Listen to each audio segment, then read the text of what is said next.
What happens when we withdraw and what happens to Israel? Israel's going to have to pay the piper, baby. I mean, I saw, there's people posting on X, a 5-man artillery crew killed in Lebanon. They were killed in South Lebanon. May God rest their soul. What were they doing in South Lebanon? Invading. Last time we checked, Israel is Israel. South Lebanon ain't their country. And so they're invading South Lebanon, and Hezbollah is kicking their ass. I mean, literally 76 tanks destroyed in the last 48 hours. That's more than a battalion. Could you imagine? And guys, you put an American tank battalion, it gets annihilated. There'd be hell to pay here. This is what happened to Israel. They can't beat Hezbollah. They're getting the crap kicked out of them, and Iran is pounding them to death. Israel is going to have to get rid of Netanyahu and get a government capable of making peace. And the key aspect of that peace will be one of the principal Iranian demands, a Palestinian state. This is what happens when you lose wars.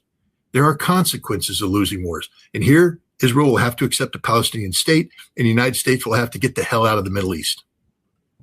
So no, Israel sucks. When it comes to actual fighting, closing with and destroying the enemy through firepower maneuver, the Israelis aren't very good at it at all. Just look at what's happening. They got the crap handed to them by Hezbollah back in the 1990s. They had to withdraw in 2000. They got the crap beat out of them in 2006. They got the crap, 2006. They get the crap beat out of them last year, getting crap beat out of them now. They're not any good. And now you want them to do what? Move close with Iran? Bring it on. The Iranians would love a chance to slaughter the Israel. This is why the Israelis are having problems, because they're mobilizing their fat, stupid, incompetent reservists who don't want to do anything. They want to be living in their air-conditioned home doing IT technology. They don't want to be out there getting dirty and fighting and killing. That's not what modern Israelis do. These aren't very good warriors. They like to wear uniforms that are very tight so they pretend they can posture and look good. I've been there. I know. I've seen them. But they're not very good at fighting. They don't know how to fight, because to fight and be effective in fight, I just came from Chechnya.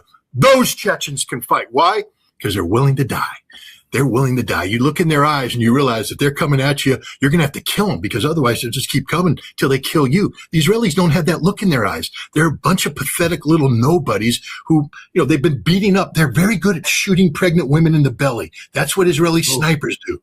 They're not very good at actually beating people. And you want to get with Hezbollah, the Radwan special forces, who will eat you for breakfast, and then you want to say you want to go on and fight the Iranians on Iranian territory? Israel would never get across the border. They wouldn't make it. They'd all retreat. They have reservists right now that are refusing to be mobilized because they know that if they go to southern Lebanon, they ain't coming home. And you're going to send them to Iran. There will be no Israeli forces. There might be some special operations forces to go in and do a raid here and a raid there. But in terms of the mainstream combat units, they suck. They're not any good, and they're never going to make it outside of Israel. Okay, Iran is a fantastic country, filled with just loving people, intelligent people. I've been to Iran, and I have to tell you, I was never treated better. I was treated pretty good my last trip to Russia, but when you're friendly with people, they tend to treat you well. And if you're friendly with the Iranians, they will treat you well. And he speaks of their scientific. Yes, these are some of the best scientists in the world. Is it possible to defeat Iran? Guys, Iran was occupied by the United States, Great Britain, and Russia during World War II. So it's possible to defeat Iran. I mean, you can talk about history all you want. Learn your history, Mr. Webb, before you speak, and study about Iran. I agree with his basic sentiment, but you can defeat Iran. They've been defeated in the past. It's not as though they're invincible. But Pete Hegseth and Donald Trump aren't going to defeat them. The terrain is a factor, but not in the factor of the way. Again, no one's talking about landing in Bandar Abbas and surging across the mountains and the desert to get to Tehran. If you're going to do Tehran, you come in through Azerbaijan, you go down the Caspian Sea coast, and you do an amphibious hook. We've been planning that one too. Can't do it anymore because we don't have the troops, the resources. Now, what about those missiles, Pete? How'd that happen? Well, I don't know. Ask the Gulf Arab nations, get bombarded every. Ask yourself, Pete, where's the classified report on the battle damage assessment done to the U.S. bases in the region? They're being wiped off the map, Pete. That's on you, pal. And what about Israel, our ally? They're getting slammed every single day. That's on you, Pete.